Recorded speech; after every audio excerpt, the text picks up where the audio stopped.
So, hi everyone, myself Aman, and I again welcome you in today's session. तो I hope you are doing extremely well. So, आज हम एक और interview question देखते हैं. तो क्वेश्चन है what is the difference between list and tuple. ये कई बार इंटरव्यू में पूछा जाता है. एक बिगनर लेवल का ये क्वेश्चन है कि लिस्ट और टपल में क्या डिफरेंस होता है. ठीक है, तो एक एक करके समझते हैं. सबसे पहली चीज़ क्या होती है, लिस्ट जो होती है वो म्यूटेबल होती है. म्यूटेबल का मतलब क्या होता है, ऐसी कोई भी चीज़ जिसमें आप चेंजेस कर सकते हो. म्यूटेबल का मतलब जैसे कि क्या हो गया, मान लीजिए नम करके हमारी एक लिस्ट है. ठीक है, 1 2 3. अब मैंने इसमें चेंजेस किया और फाइनली ये लिस्ट क्या बन गई, ये लिस्ट बन गई 4 2 3. ठीक है, मतलब मैंने ये चेंज कर दिया 1 से 3, तो इसको हम बोलते हैं म्यूटेबल. तो ये ऑपरेशन ये ऑपरेशन क्या है, ये आप लिस्ट में कर सकते हो, टपल में आप नहीं कर सकते. यानी कि टपल आर इम्यूटेबल. टपल क्या होती हैं, टपल इम्यूटेबल होती हैं. इम्यूटेबल का मतलब होता है आप उसमें कोई भी चेंज करने का ट्राई करोगे तो आप चेंज नहीं कर पाओगे. तो एक तो ये चीज़ हो गई. दूसरी चीज़ मेमोरी इफ़िशिएंसी की बात होती है. देखिए लिस्ट में क्या है, टपल में क्योंकि आप टपल में कोई चेंजेस नहीं कर सकते, तो that is one of the main reason कि वो एक मेमोरी इफ़िशिएंट होती है टपल में. और लिस्ट में आप चेंजेस कर सकते हो. ठीक है, तो अल्टीमेटली क्या होगा, लिस्ट में जब आप चेंज करते हो तो उस इंडेक्स पे जाके उसके चेंज करेगी वो लिस्ट. तो अल्टीमेटली लिस्ट जो होती है वो मेमोरी इफ़िशिएंट नहीं होती है. अब फास्टर की अगर बात करें ऑपरेशंस में, तो लिस्ट जो होती है वो फास्टर नहीं होती है as compare to tuple. Tuple faster होती है. ठीक है, फिर उसके बाद मेथड्स की बात करें तो लिस्ट के अंदर काफ़ी सारे मेथड्स होते हैं. ये append, extend, insert, remove, pop, sort, reverse, ये सारे लिस्ट के मेथड्स हैं. और टपल में सिर्फ काउंट और इंडेक्स आते हैं. ठीक है, तो इन टर्म्स ऑफ अगर हम मेथड्स की बात करते हैं तो लिस्ट में ज़्यादा मेथड्स हैं. ये सब हम जब लिस्ट पढ़ेंगे इन डेप्थ में तब हम और अच्छे से देखेंगे. तो अभी के लिए आप ये समझिए. अब इसका ज़रा प्रैक्टिकल इम्प्लीमेंटेशन समझने की कोशिश करते हैं. तो जैसे कि आप देखो, पहली चीज़ थी इम्यूटेबल और म्यूटेबल. यानी कि लिस्ट जो है वो म्यूटेबल है, टपल है वो इम्यूटेबल है. तो अगर आप पहला एग्जांपल देखोगे, सेल नंबर 11 में मैंने एक लिस्ट बनाई, मैंने उस लिस्ट को प्रिंट किया, फिर मैं उसके 0th इंडेक्स पे गया. ठीक है, ज़ीरो बेस इंडेक्सिंग है. ज़ीरो बेस इंडेक्सिंग का मतलब ये होता है कि मान लो लिस्ट में ये 3 एलिमेंट थे मेरे, 1 2 3.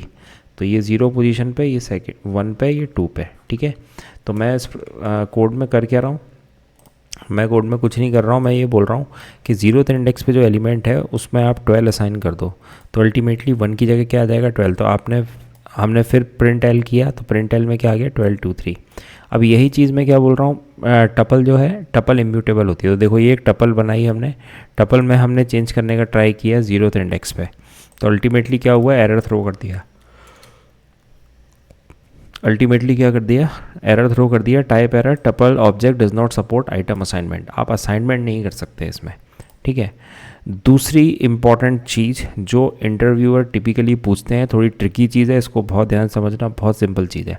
अगर आप ध्यान से देखोगे सेल नंबर 4 पे फोकस करना. सेल नंबर 4 पे टी क्या है, टी एक टपल है, मैंने प्रिंट किया है टी, और टाइप फंक्शन से समझ में आ रहा है ये लिस्ट डिस्प्ले कर रहा है. पर अगर आप ध्यान से देखोगे इसका जो साइन है ये तो टपल का है, लिस्ट का नहीं है. समझ में आ रहा है, ये जो साइन है ये तो अल्टीमेटली टपल का है ना, ये लिस्ट का तो है नहीं. लेकिन यहाँ पे ये लिस्ट क्यों दिखा रहा है. तो कभी भी अगर आपको टपल डिफाइन करनी हो एक एलिमेंट से, कभी भी अगर आपको टपल डिफाइन करनी हो एक एलिमेंट से, पूरा फोकस रह के सुनना. सेल नंबर 6 पे देखो आप, तो आपको हमेशा कॉमा लगाना पड़ेगा. क्या लगाना पड़ेगा, कॉमा लगाना पड़ेगा, तब जाके वो टपल डिफाइन होगी. अगर आप देखो सेल नंबर 6 में मैंने एक टी टपल डिफाइन किए, फिर प्रिंट टी किया, फिर टाइप टी किया, तो ये फाइनली क्या आ रहा है, टपल आ रहा है. अगर आप एक एलिमेंट डालोगे टपल के अंदर तो वो उसको एज ए लिस्ट कंसीडर करता है पाइथन. फाइनली आप देख रहे होगे इसको लिस्ट आ रहा है. ठीक है, तो ये चीज़ ध्यान रखना. कई बार क्या होता है, इंटरव्यूअर इसी छोटी सी चीज़ में आपको कंफ्यूज कर देगा. आपको लगेगा ये भी टपल है, दिखने में तो ये भी टपल लग रही, जबकि ये क्या है, लिस्ट है. और जब इसकी बात होगी ये टपल है. ठीक है, वो पूछेगा कि अगर ये लिस्ट है, इसको मेरे को टपल बनाना है तो मैं कैसे बनाऊंगा, तो ये बनाऊंगी, तो आप बोलोगे कॉमा लगा देंगे हम, तो वो टपल में कन्वर्ट हो जाएगी. दूसरी चीज़ आप इसमें ध्यान से देखो, सेल नंबर 9 में ये जो टपल है, टपल के अंदर हमने एक लिस्ट डिफाइन करी है. अगर आप ध्यान से देखोगे ये टपल है, टपल के अंदर हमने 2 और 3 लिस्ट डिफाइन करी है. और हमने क्या किया है, T1 dot append 4. T1 dot append 4 का मतलब ये है कि इसके आप 1 इंडेक्स पे जाओ और अपेंड कर दो 4. वन इंडेक्स पे जाओ। तो अगर आप इसको ध्यान से देखोगे t इक्वल टू 1 2 3, तो ये बेसिकली क्या है, ये कुछ नहीं है, ये कुछ इस तरीके से है। t जो है अंदर रखा हुआ है आपका टपल में ही रखा हुआ है, और टपल में क्या है, जैसे ये 1 है और ये 2 और 3 है, कुछ इस तरह से 0, ये 0 इंडेक्स पे है, ये 1 इंडेक्स पे है, ठीक है। तो अगर आप देखोगे इस 1 इंडेक्स पे जाओ, 1 इंडेक्स पे अपेंड कर दो 4, यानी कि इस इंडेक्स पे जाओ और इस इंडेक्स पे क्या 4 अपेंड कर दो, तो फाइनली आउटपुट क्या आएगा, आउटपुट आएगा 2 3 4, फाइनली आउटपुट आ जाएगा 2 3 4, ठीक है। तो ये हमने देख लिया 2 3 4।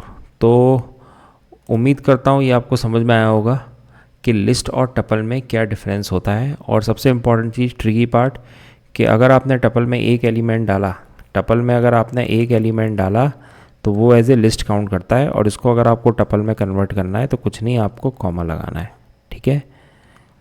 सो thanks for watching and do subscribe to my channel. Thank you.